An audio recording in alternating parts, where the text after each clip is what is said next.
جمال الوجود بذكر الإله وتصفو الحياة بنور.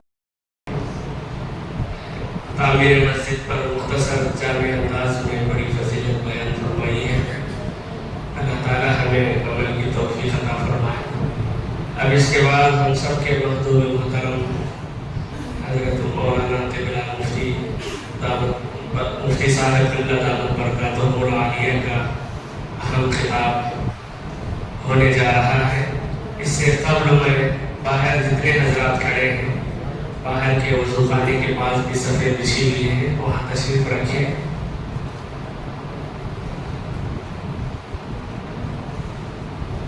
اب میں بلا کسی تاخیر کے حضرت والا سے درخواست کروں گا کہ حضرت اپنا قیمتی خطبہ ارشاد فرمائیں.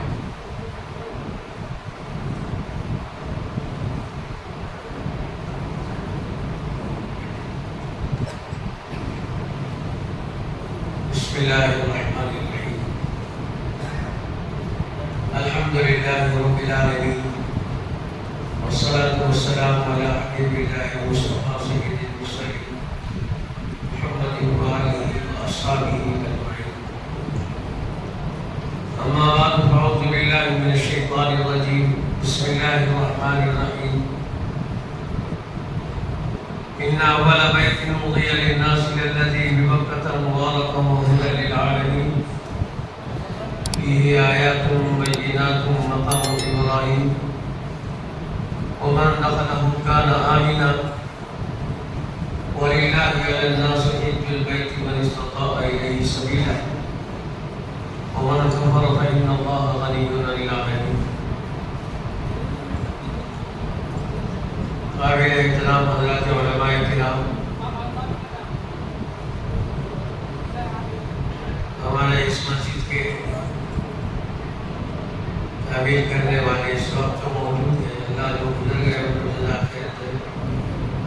اللہ تعالیٰ ان کو اس کا پورا اجر دے جو ہے وہ. اور معزز حاضرین، دنیا جب اللہ نے بنائی ہے، زمین اللہ نے بنائی. ذرا رستہ دے مولانا تشریف لاتے مولانا محبوب بشیر صاحب. اللہ تعالیٰ نے جب زمین بنائی تو زمین پر کچھ نہیں تھا، ایک چٹیر میدان تھا. اور اس زمین کو بسانے کا جب اللہ نے ارادہ کیا مختلف چیزوں سے، تو اللہ تعالیٰ نے اپنا گھر بنایا. سب سے پہلے جو تعمیر اس روئے زمین پر ہوئی وہ اللہ کا گھر تھا. فرشتوں کو اللہ نے بھیجا، فرشتوں نے اللہ کا گھر بنایا. اور اسی کے محاذات میں حدیث میں آتا ہے کہ آسمانوں پر اتنی لمبائی اور چوڑائی سے ایک اور اللہ کا گھر بنا جس کو بیت المعمور کہتے ہیں، اور یہ بیت اللہ ہے. تو اللہ فرماتے ان اول بیت وضع للناس. اللہ کا گھر جو بنایا گیا کس لیے بنایا گیا؟ اللہ فرماتے ہیں للناس، اللہ کے بندوں کے لیے بنایا گیا، لوگوں کے لیے بنایا گیا. اللہ نے اپنا گھر کوئی آثار قدیمہ کے لیے نہیں بنایا، نمائش کے لیے نہیں بنایا، بلکہ اللہ فرماتے ہیں للناس، لوگوں کے لیے بنایا. اور پھر اس میں اللہ کی قدرت کی نشانیاں ہیں، اور اس گھر سے ہدایت پھیلتی ہے. اللہ کا گھر بنا تو پھر کیا ہوگا؟ اللہ کے گھر میں عبادت ہوگی. اللہ کے گھر کو آباد کیا جائے گا، اللہ کے گھر کی طرف لوگوں کو بلایا جائے گا. اور اللہ کا گھر اللہ کی عبادت اللہ کے اوامر اور اللہ کے حکموں سے معمور ہوگا، اور یہاں سے جو بندے جائیں گے وہ اس گھر کی نورانیت کو لے کر جائیں گے، اپنے اپنے گھروں کو روح مسجد بنائیں گے۔ جو مسجد کی روح ہے عبادت ہے، اور پھر اللہ کے احکامات اس کا سیکھنا سکھانا ہے۔ اب تو حالات زمانہ کے اعتبار سے الگ الگ شعبے دینی ہو گئے، ورنہ پہلے تو مسجدیں تھی جہاں عبادت ہوتی تھی، علم ہوتا تھا، سیکھنا سکھانا ہوتا تھا، اخلاق ہوتے تھے، اور سارا دین مسجدوں سے ملتا تھا۔ مسجدیں دین کا مرکز تھی۔ پھر زمانہ آگے بڑھتا گیا، حالات زمانہ کے اعتبار سے پھر شعبے الگ الگ ہوئے، مدارس، خانقاہیں اور مکاتب ہمارے، ورنہ یہ اللہ کے گھر ہے بنیاد، ہدی للعالمین فرمایا، یہ ہدایت کا مرکز ہے۔ تو سب سے پہلے تعمیر جو اللہ نے فرمائی ہے روئے زمین پر، وہ اللہ کا گھر ہے، اور اس کے بعد زمین آباد ہوتی گئی، یہاں مختلف تعمیرات ہوتی گئی، مساجد بنتے گئے، باغات لگتے گئے، کھیتیاں ہوتی گئیں، فیکٹریاں بنتی گئیں، وغیرہ وغیرہ۔ اور اسی طرح اس دنیا کا ختم ہونا اور قیامت کا آ جانا، وہ بھی مسجد کے نہ ہونے سے ہوگا۔ جو ام المساجد ہے کعبۃ اللہ، بخاری کی روایت ہے، ایک حبشی آئے گا بڑا کمزور، اور وہ آ کر کعبۃ اللہ کو اٹھا دے گا، اور وہیں سے قیامت شروع ہو جائے۔ دنیا کا قیام مسجدوں کے قیام سے، اور دنیا کی بربادی مسجدوں کے نہ ہونے سے۔ اور جو مسجد کو آباد کرنے کی محنت میں لگے رہتے ہیں، جیسے ہمارے یہاں مختلف نمازوں کے بعد جیسے سہولت ہوتی ہے، دو کی جوڑی بنتی ہے، جاتے ہیں محلے میں اور اپنے بھائیوں کو مسجد کو لے آتے ہیں۔ یہ مسجد کی آبادی کی محنت ہے۔ یہ محنت اللہ کو اتنا پسند ہے، اتنا پسند ہے کہ مسجدوں کو آباد کرنے والے جہاں ہوتے ہیں، خدا کا قہر اترنے ہی والا بھی ہوتا ہے، ان کی وجہ سے اللہ اس کو ٹال دیتے ہیں۔ یہ اللہ کے قہر کو ٹالنے کا ذریعہ ہے، یہ اللہ کے عذاب کو ٹالنے کا ذریعہ ہے، مسجدوں کی آبادی۔ اور مسجدوں کو آباد کرنا یہ ایمان کی علامت قرار دیا گیا۔ تو مسجد، تو میں یہ کہہ رہا تھا کہ مسجد کو ایک معمولی کمزور انسان آئے گا، مسجد کو گرا دے گا، کعبۃ اللہ کو، اور وہیں سے قیامت شروع ہو جائے۔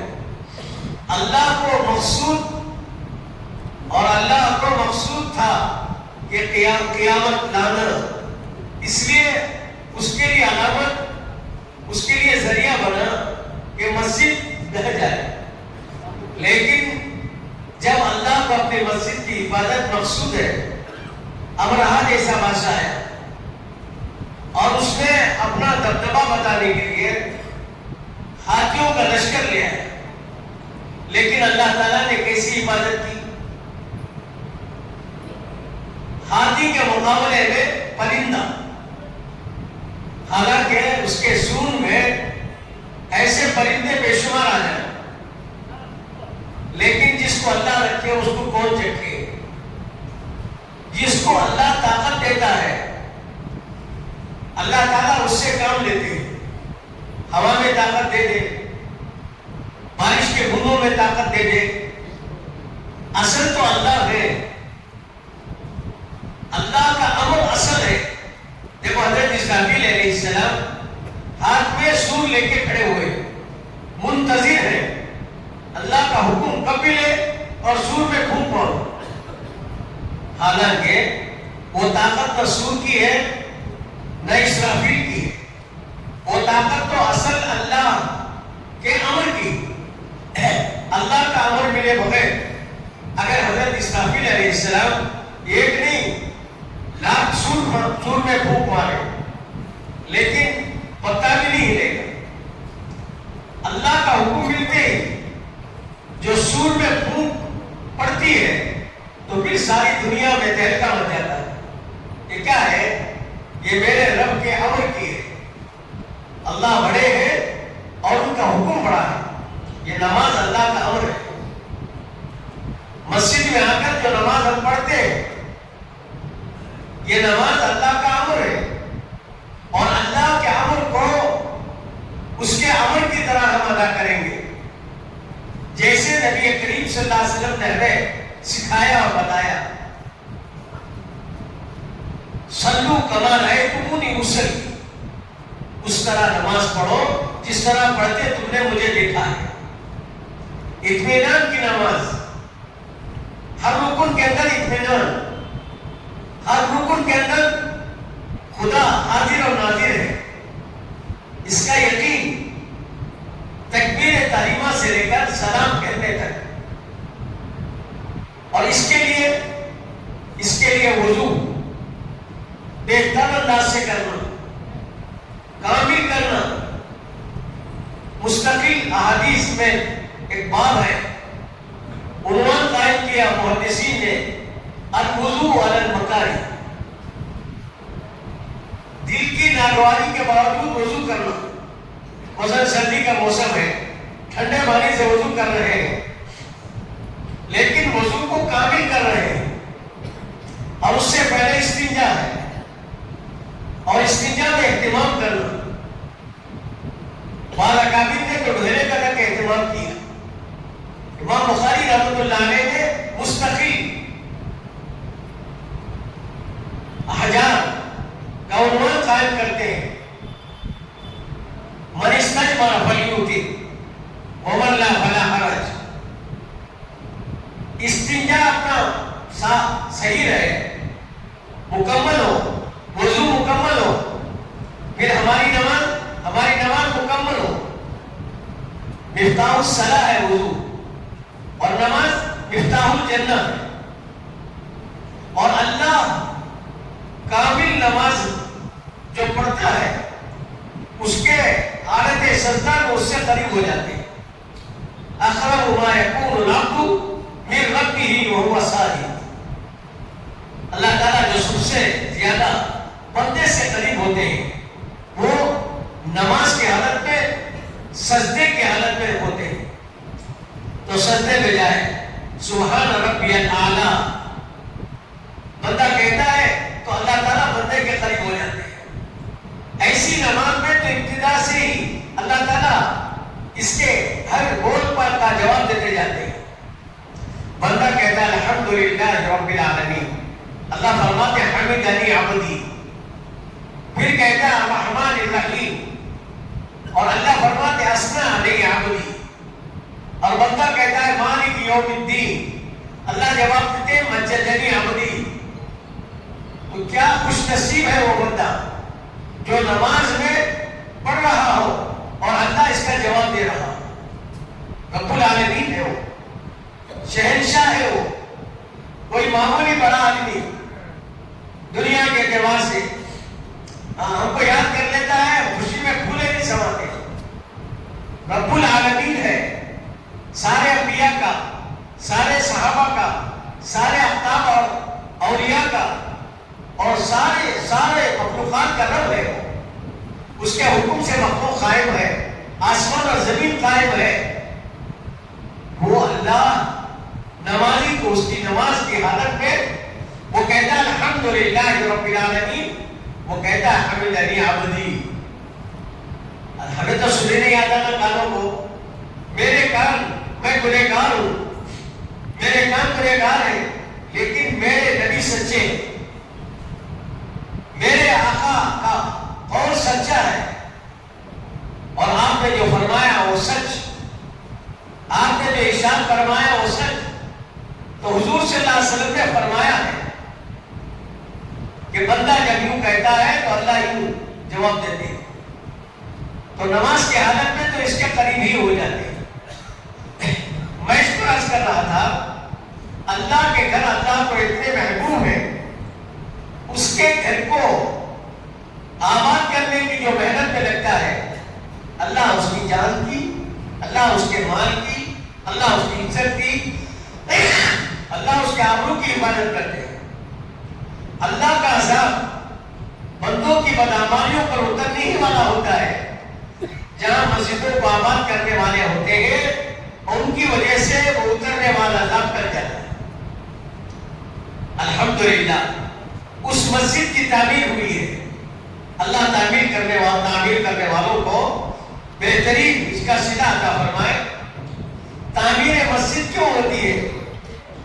تعمیر مسجد اللہ کی ایسی عبادت یہاں ہو کہ اس عبادت کا اثر ہمارے کاروبار میں آئے، ہمارے گھروں میں آئے، ہمارے باغ میں آئے، ہمارے کھیت میں آئے۔ حضرات صحابہ کرام مسجدوں سے فارغ ہو کر جاتے تو اپنی تجارت میں کیسے رہتے تھے؟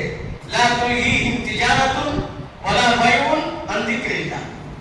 ان کی تجارت، ان کا خرید و فروخت کرنا ان کو اللہ کی یاد سے غافل نہیں کرتا تھا۔ وإقام الصلاۃ، نماز کے قائم کرنے سے غافل نہیں۔ مسجد سے گئے ہیں پھر مسجد کو آنا ہے، صبح کی نماز کے بعد گئے اب ظہر کو آنا ہے، ظہر کے بعد گئے اب عصر کو آنا ہے۔ وإقام الصلاۃ، نماز پڑھنے کو نہیں فرمایا، نماز کے قائم کرنے کو۔ وإیتاء الزکاۃ، مال اللہ نے دیا ہے، یہ مال امانت ہے، جیسے جان امانت ہے، مال امانت ہے۔ یہ جان دی ہوئی اسی کی تھی، اب تو یہ ہے کہ حق ادا نہ ہوا، مال بھی اللہ کا ہے۔ اب اس جان اور مال کو اللہ کی مرضی پر لگانا، اپنی چاہتوں پر نہیں، اپنی مرضی سے نہیں۔ پھر اللہ نے جتنا لگانے کو فرمایا اتنا لگانا۔ اسراف کسے کہتے ہیں؟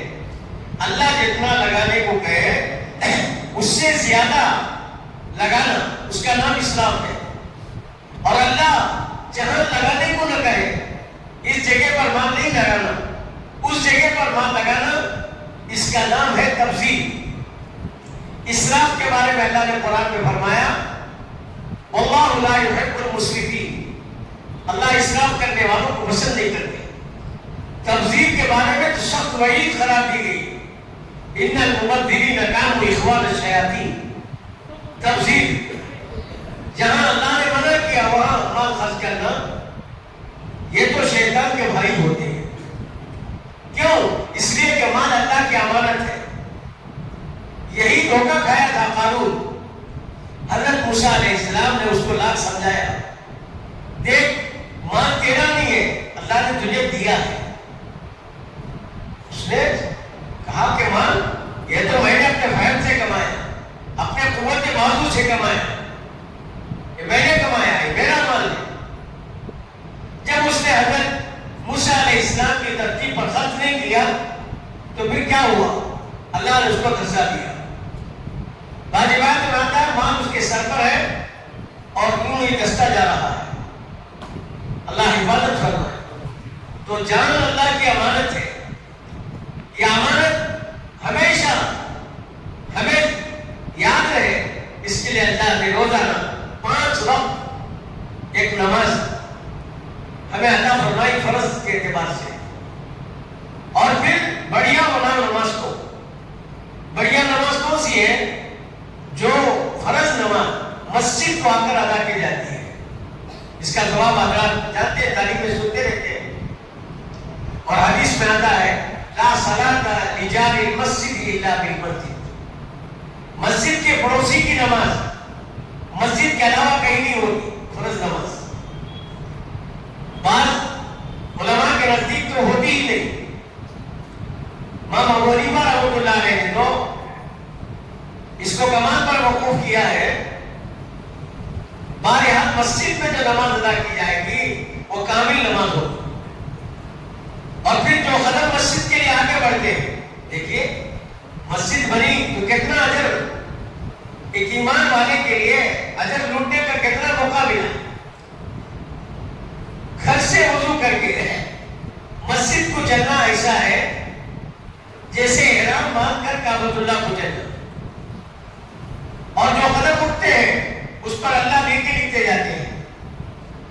مسجد کو آئے، رحمتوں کے ماحول میں آ گئے، اسی لیے بدبو کے ساتھ کچی پیاز اور لہسن کھا کر منع کیا گیا مسجد کو آنے سے، کیونکہ بدبو ہوتی ہے، اور مسجد میں جہاں انسان ہے جہاں جنات ہے وہاں فرشتے بھی، فرشتوں کو بدبو پسند نہیں ہے، مسجد میں ہوا خارج کرنے سے منع کیا گیا، اور مسجد کا اہتمام یہ قرار دیا گیا کہ مسجد میں آنے کے بعد اپنی جائز دنیا کی باتیں بھی نہ کرو۔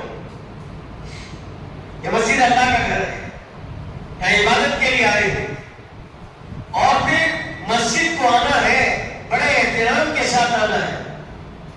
اللہ ہمیں معاف فرمائے اور ہم سے اس سلسلے میں بے اعتدالی ہو جاتی ہے۔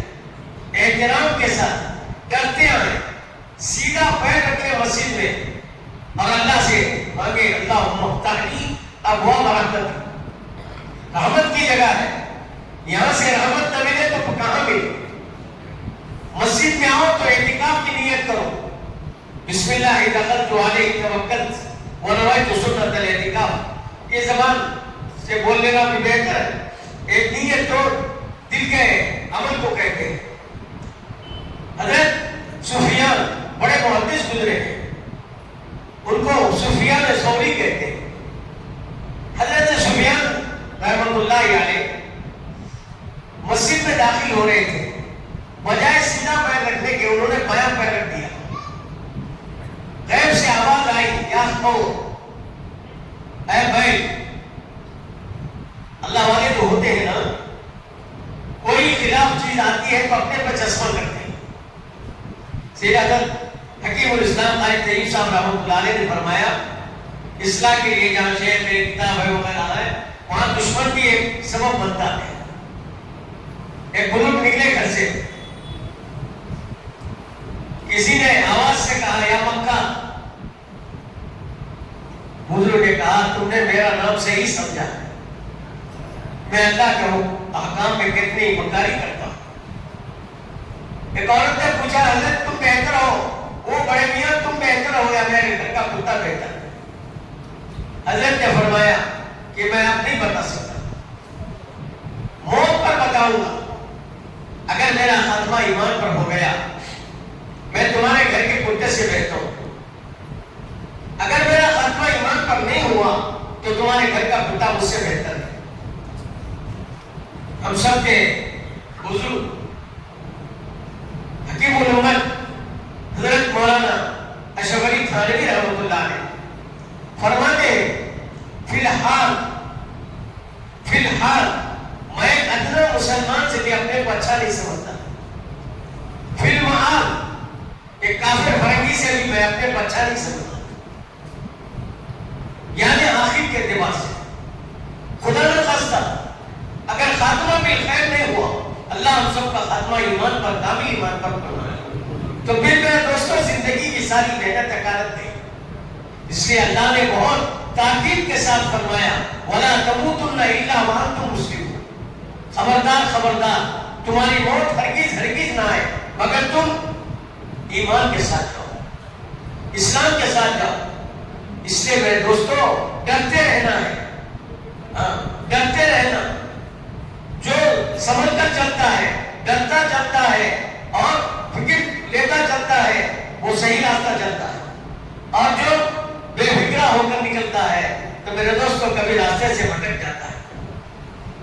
اس لیے ڈرتے ڈرتے رہنا، نے فرمایا کرتے رہو، ڈرتے رہو۔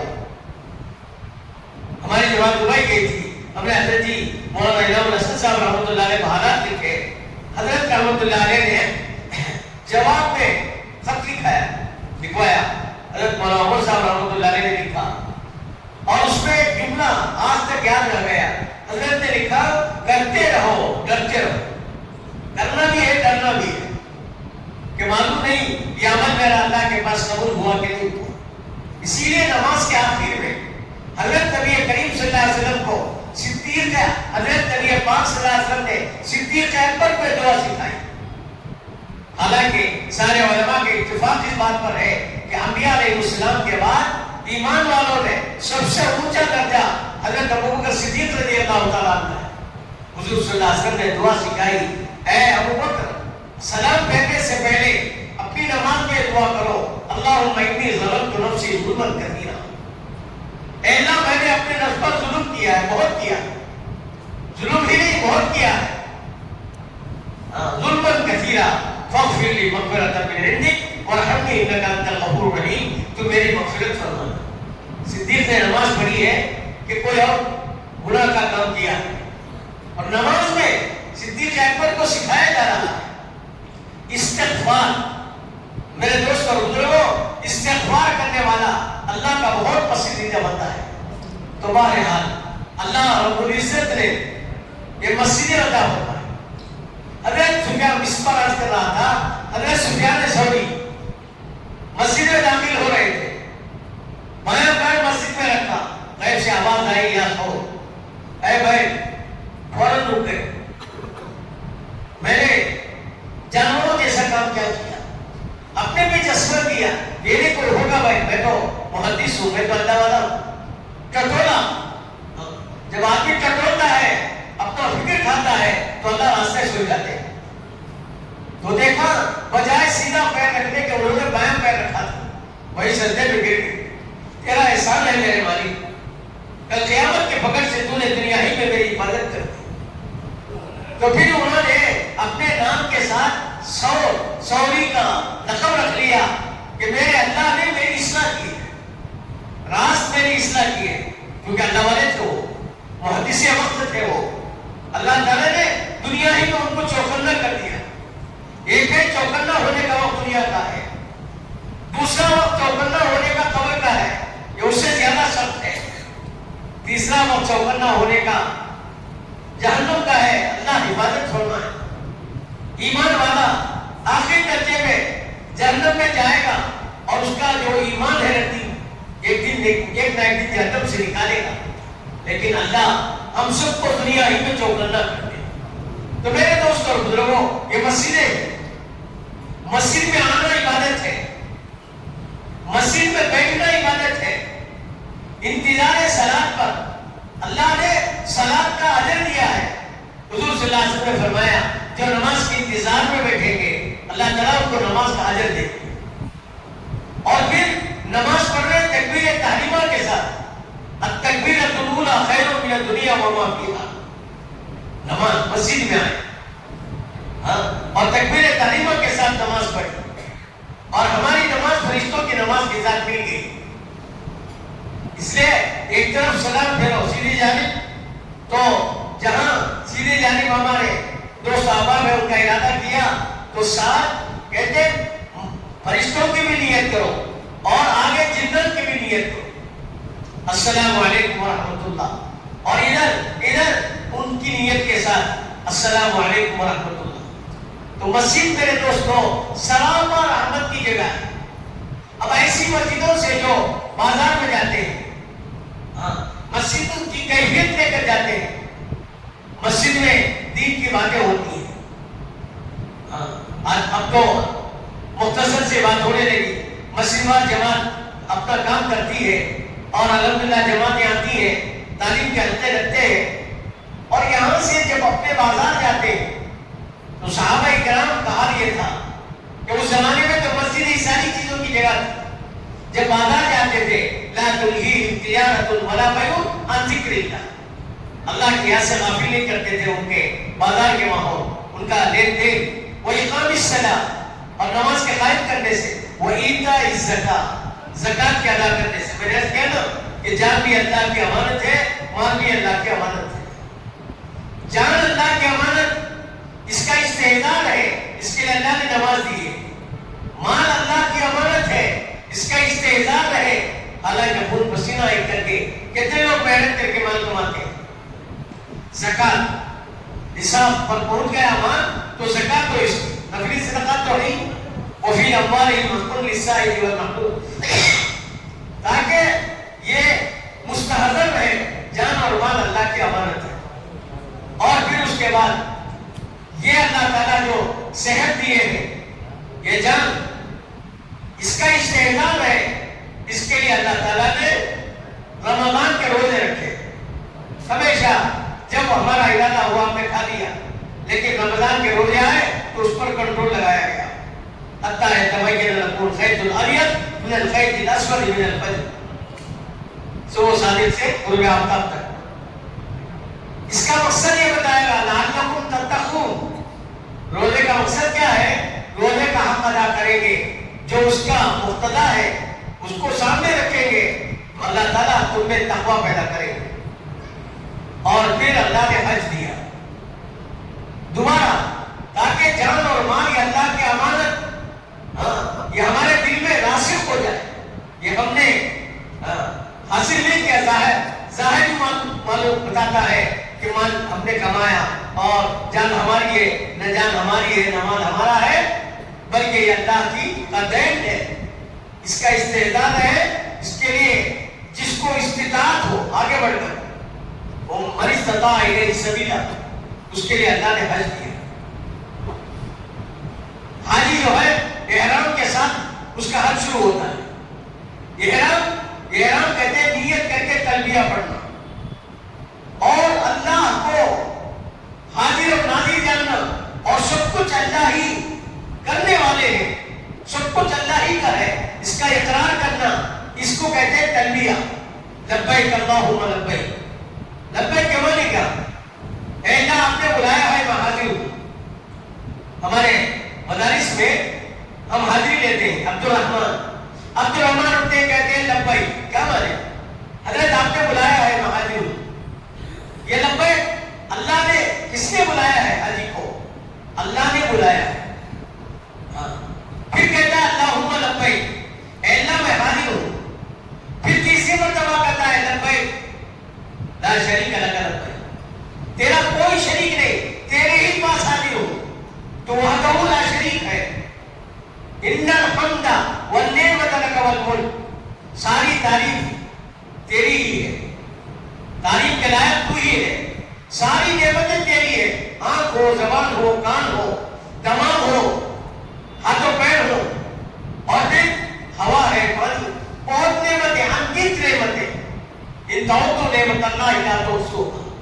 اللہ کی نعمتوں کو شمار کرنا چاہو تم شمار بھی نہیں کر سکتے, سب آپ کی ہے. ان الحمد والنعمت والملک, سارا ملک آپ کا ہے. دنیا میں آئے, ڈھینگے مارنے والے مار گئے, بادشاہت کا دعویٰ کرنے والے کر گئے. کتنے بادشاہ آئے چلے گئے, کتنے وزیر آئے چلے گئے, آتے گئے جاتے گئے, اور ایک وقت آئے گا اللہ سب کی جان لے لے گے, ملک الموت کی بھی جان لے گے, اور اللہ خود فرمائیں گے لمن الملک اليوم, آج کس کا ملک ہے, کس کا دبدبہ ہے؟ کون جواب دے گا؟ للہ الواحد القہار. اس ایک اللہ کے لیے ہے جو تنے تنا ہونے کے بعد زبردست. تو اللہ ہے, پہلے کچھ نہیں تھا اللہ تھے, بعد میں کچھ نہیں ہوگا اللہ ہوگا, اور سارا ملک ان کا ہے. ان الحمد والنعمت لک والملک, ساری نعمتیں آپ کی ہیں, سارا ملک آپ کا ہے. حاجی جب تک اقرار نہیں کرتا اللہ کا یہ سب کچھ ہے, وہ اپنے دل و جان سے نہیں مانتا, اس کو حج نہیں ملتا. یہ چادر جو کہتے ہیں, یہ چادر جسے نماز کے لیے نیت اور تکبیر تحریمہ ہوتی ہے, تو نماز کے لیے اتنا کپڑا پہننا یہ شرط ہے نماز کے لیے, پاک کپڑا اور سطر چھپانے کا کپڑا. اسی طرح احرام حج کے لیے مردوں کے لیے بھی سیدھے کپڑے, اور تو عورتیں تو عورت ہیں, وہ تو اپنے ہی کپڑوں میں رہے گی, لیکن کچھ شرائط ہے.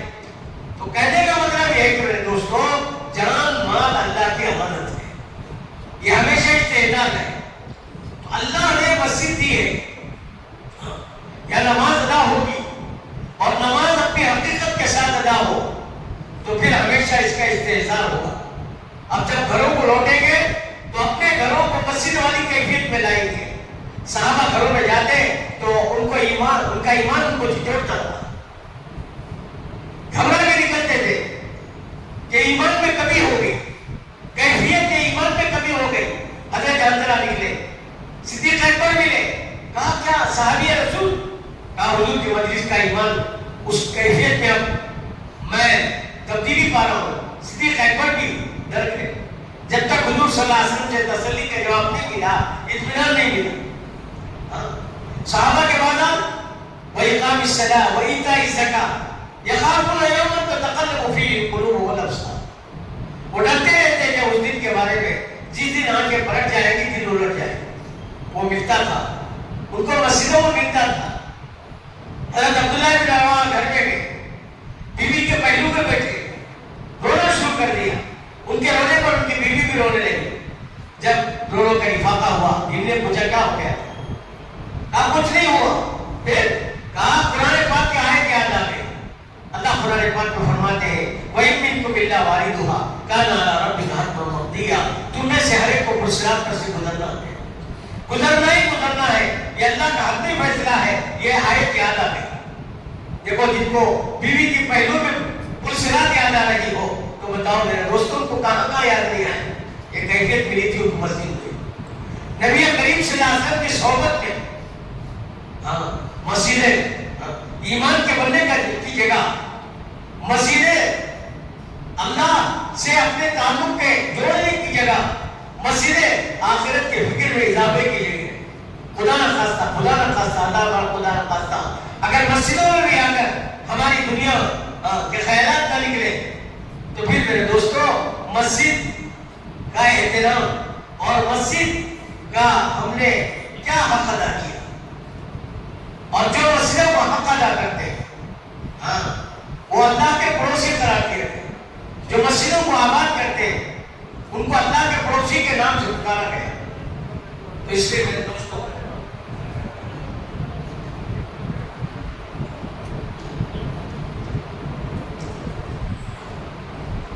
مسجد اللہ نے بنائی ہے, اللہ کا احسان ہے. اللہ اس کی قدر کرنے کی ہم سب کو توفیق عطا فرمائے. مسجد کو آباد کرنا, انما یعمر مساجد اللہ من آمن باللہ. مسجد کو آباد کرنے والے کون ہوتے ہیں؟ تعمیر مسجد, مسجد کو آباد کرنا. بنانا خود اتنی بڑی, بنانے پر ہی اتنی بڑی بشارت ہے کہ جس نے مسجد بنائی اللہ نے اس کا گھر جنت میں بنا دیا. تو بتاؤ بنانے پر اتنی بشارت ہے تو مسجد کو آباد کرنے پر کتنی بشارت ہوگی. جس مقصد کے لیے مسجد بنائی جا رہی ہے اس مقصد میں آدمی منہمک ہو جائے, دعوت کی محنت کے ذریعے ہی چاہا جاتا ہے مسجدوں کو ہم آباد کرنے والے بنے. جو اللہ کے گھروں کو آباد کرے گا اللہ اس کے گھروں کو آباد کرے گا. جو اللہ کے عوامل کو آباد کرے گا اللہ اس کے گھروں کو آباد کرے گا. تو مسجدوں کو آباد کرنا. ایک واقعہ, ایک جگہ گزرا ہوا واقعہ میں سناتا ہوں. چند سال پہلے ایک مہمان نے ارادہ کیا کہ مسجد میں ہی بناؤں, میں ہی بناؤں, محنت بھی میری ہی ہو اور میٹیریل بھی میرا ہی ہو, جان بھی لگے مال بھی لگے. اب ان کے اولاد بھی بڑی عمر کے ہو گئے تھے, ان کے اولاد بھی مہمان بن گئے تھے.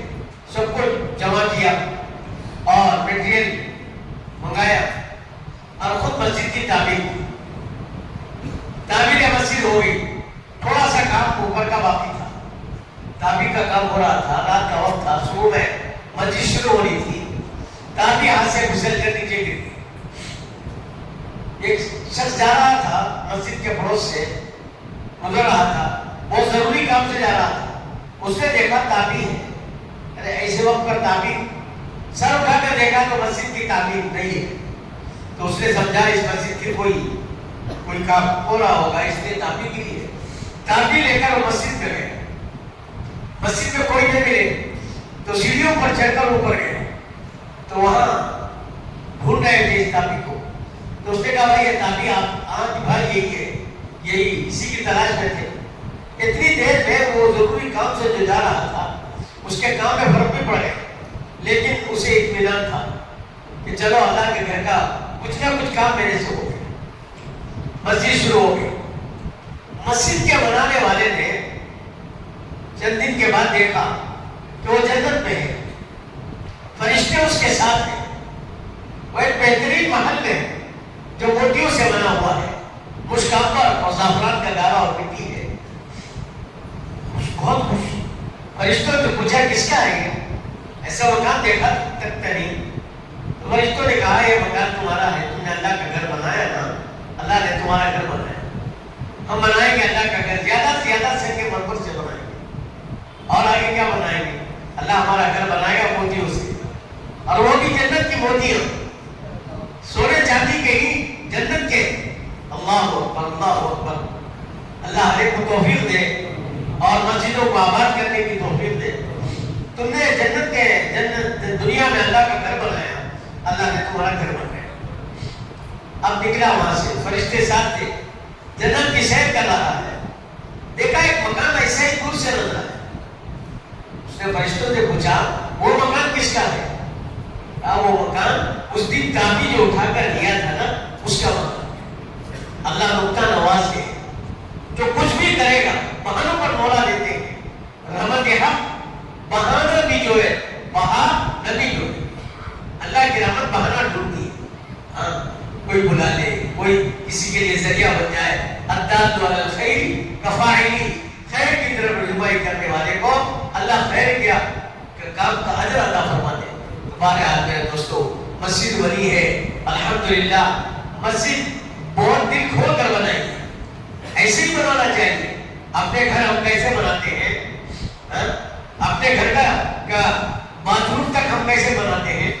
اللہ کا گھر, اللہ کے گھر کو آئے, عبادت کرے اطمینان کے ساتھ, اور دین کی باتیں کہیں اور سنے اطمینان کے ساتھ, اور علم حاصل کرے اطمینان کے ساتھ, اور ان کو چین سکون راحت ملے. جو جتنی راحت کا ذریعہ بنے گا اللہ کے بندوں کے لیے نیکی کا, اللہ تعالیٰ اس کے ساتھ وہی معاملہ کرے. الحمدللہ مسجد بہت اچھی بنائی, دل کھول کر بنائی. الحمدللہ آنے والے بہت مطمئن ہوں گے.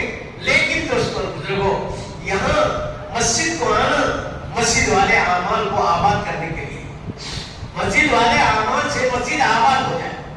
یہاں تلاوت کرنے والے ہو, یہاں عبادت کرنے والے ہو, یہاں ذکر کرنے والے ہو, اور یہاں اللہ کے بندوں کو اللہ کی طرف بلانے والے ہو, اور یہاں نیک باتیں سنانے والے ہو. اس طرح میرے محترم بھائی اور دوستوں, اب فکر کرنا ہے. مسجد تو بنا دی شب بھر میں, ایمان کے حرارت والوں نے مذہب کا پرانا پاپی ہے, برسوں میں نمازی بن نہ سکا. ایسا نہ ہو کہ ہم مسجدوں کی آبادی کی محنت میں لگے. محنت اللہ رائے گل نہیں کرتے. ان اللہ لا یضیع اجر المحسنین, اللہ تعالیٰ نیکوکاروں کے اجر کو ضائع نہیں کرتے. آبادی کی محنت کرنا, اللہ کرے یہاں مسجد کی آبادی کی جو جوڑیاں بنے اور بے شمار جوڑیاں بنے, روزانہ محنت ہو, اور اس مسجد سے متعلق جو محلہ ہے خصوصاً اس محلے کا کوئی گھر ایسا نہ بچے کہ جس گھر سے اس مسجد کو نہ آنے والے ہو. تو یہ اس وقت ہوگا جب محنت کرنے والے محنت کریں. میرے آقا صلی اللہ علیہ وسلم کی مبارک جدوجہد, آپ کی محنت, آپ کی قربانی کو دیکھو.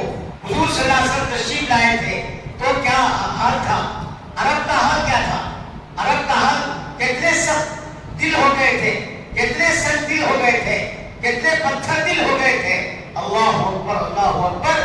میرے دوست اور بزرگوں, انما یامر مساجد اللہ, اللہ فرماتے ہیں مسجدوں کو آباد کرنے والے کون ایمان والے ہوتے ہیں. صحابہ اکرام ایسے ایمان والے تھے کہ حضور پاک صلی اللہ علیہ وسلم جن کو صحابہ اکرام کا نمونہ قرار دیا تھا, خود حضور صلی اللہ علیہ وسلم نے ایسے زمانے میں آئے کہ باپ بیٹی کیا, اپنی بیٹی کو صحیح پہچانتا نہیں تھا, بیٹی پیدا ہوئی زندہ گاڑتا نہیں تھا, اطمینان نہیں ملتا تھا. پانی بھیجا, بے زبان بے عقل اونٹ کے پہلے پی لیا, مالدار کے اونٹ سے پہلے اس پر 3-3 سال تک لڑائیاں چلائی. ایسے خطرناک زمانے میں حضور صلی اللہ علیہ وسلم تشریف لائے اور کیسا بنا دیا؟ ایسا بنایا کہ انہی کو اللہ کے رسول صلی اللہ علیہ وسلم نے آسمان ہدایت کا چراغ بنایا.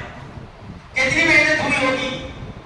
اب حضور پاک صلی اللہ علیہ وسلم جب مسجد مدینہ منورہ گئے, سب سے پہلے لمسجد اسس علی التقویٰ, مسجد کی بنیاد ڈلی. مدینہ منورہ گئے, وہاں بھی مسجد بنائی. تو مسجد کی آبادی میرے دوستو یہ ہے مسلمان کی آبادی.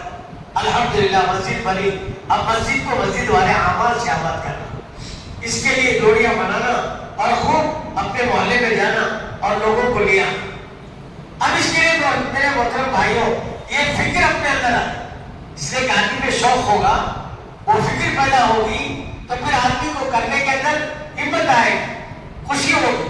اس کے لیے میرے دوستو اللہ کے راستے میں جانے کی ترتیب بنائیں. اللہ کے راستے میں نکلیں گے, ایک 4 مہینے, ایک 40 دن اللہ کے راستے میں جائیں گے اور وہاں سے محنت کر کے اور مسجدوں کی آبادی کو دیکھ کر آئیں گے تو ہم اپنے مقام پر اپنا مقامی کام کرنا ہمارے لیے آسان ہوگا. اس کے لیے آج پہلا دن ہے مسجد کی شروعات کا, مسجد کی آبادی کا.